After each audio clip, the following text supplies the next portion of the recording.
চলো আজ তোমাদের খোঁজ দিই এক নতুন ঠিকানার, যেখানে তোমরা পেয়ে যাবে অ্যাফোর্ডেবল প্রাইসে কিছু খানাপিনা। জানতে চাও এই রেস্টুরেন্টের খোঁজ?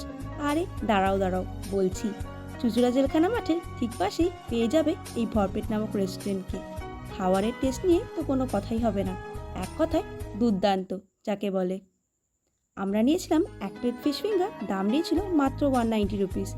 সাথে নিয়েছিলাম একটা ভেজ হোয়াইট সস পাস্তা, দাম নিয়েছিল মাত্র 130 রুপিস। এই রইল তোমাদের জন্য মেনু কার্ডটা, পজ করে দেখে নিতে পারো। পকেট ফ্রেন্ডলি খাবার দাবারের সাথে পেয়ে যাবে এক অপূর্ব ভিউ রেস্টুরেন্ট থেকেই। আর রইল স্টাফদের বিহেভিয়ার, খুবই ভালো তারা, এক কথায়। তাহলে এই ভিডিওটা জলদি জলদি শেয়ার করে নাও নিজের বন্ধু কিংবা নিজের স্পেশাল মানুষের সাথে। আর পরের দিনের ডেস্টিনেশন ভরপেটি বানিয়ে নাও। কে কে গেলে আমাকে কিন্তু অবশ্যই জানিও। ধন্যবাদ।